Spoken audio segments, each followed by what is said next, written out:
একমাত্র শক্তিপীঠটি দর্শন করতে।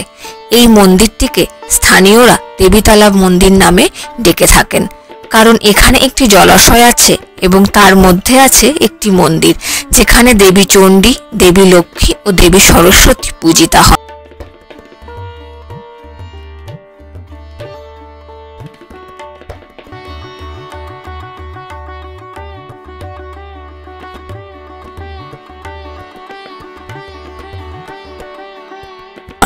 তবে শক্তিপীঠটিকে বলা হয় দেবী ত্রিপুর মালিনী, যেটিও রয়েছে এই একই মন্দির প্রাঙ্গণে। এখানে দেবী সতীর বাম বক্ষ পড়েছিল।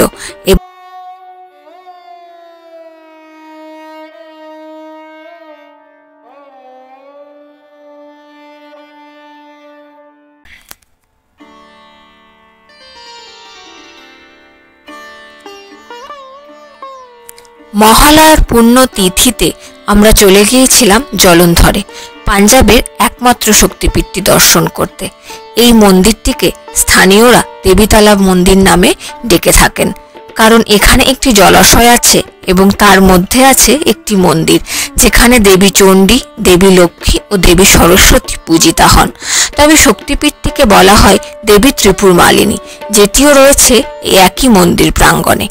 এখানে দেবী সতীর বাম বক্ষ পড়েছিল এবং এখানে দেবী পূজিতা হন মা দুর্গা রূপে ও শিব পূজিত হন ভীষণ ভৈরব রূপে।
দুশো বছরের পুরনো এই মন্দির প্রাঙ্গণে রয়েছে আরও একটি মা কালীর মন্দির।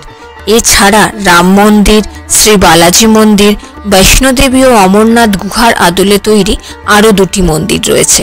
এখানে থাকার ব্যবস্থাও আছে, আর আছে লঙ্গর ও কুপন কেটে খাওয়া দাওয়ার ব্যবস্থা।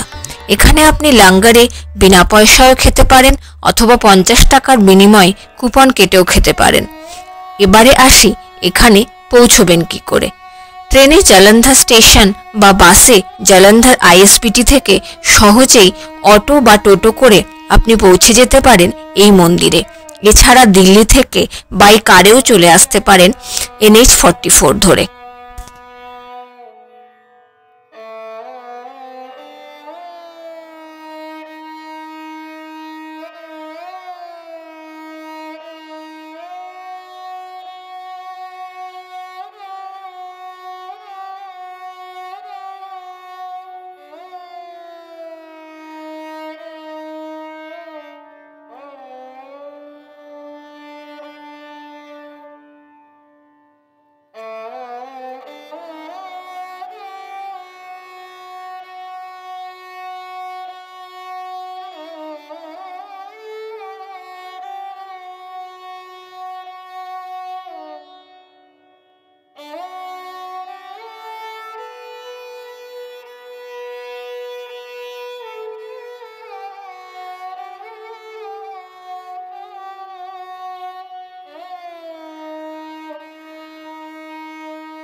আজকের ভিডিওটা কেমন লাগলো জানাতে ভুলবেন না। যদি ভালো লাগে তাহলে লাইক করে দেবেন, আপনার বন্ধুদের সাথে শেয়ার করবেন। আর যদি এখনো আমার চ্যানেলটা সাবস্ক্রাইব করেননি তাহলে সাবস্ক্রাইব করে পাশের বেল আইকনটা প্রেস করে দেবেন, যাতে আমি যখনই কোনো ভিডিও আপলোড করি আপনারা তার নোটিফিকেশন পেয়ে যান। এছাড়াও যদি কোনো সাজেশন দেওয়ার থাকে সেটাও আপনি কমেন্ট বক্সে দিতে পারেন। আজকে তাহলে ভিডিওটা এখানেই শেষ করছি। আশা করি আপনারা ভালো আছেন এবং ভালো থাকবেন। টাটা।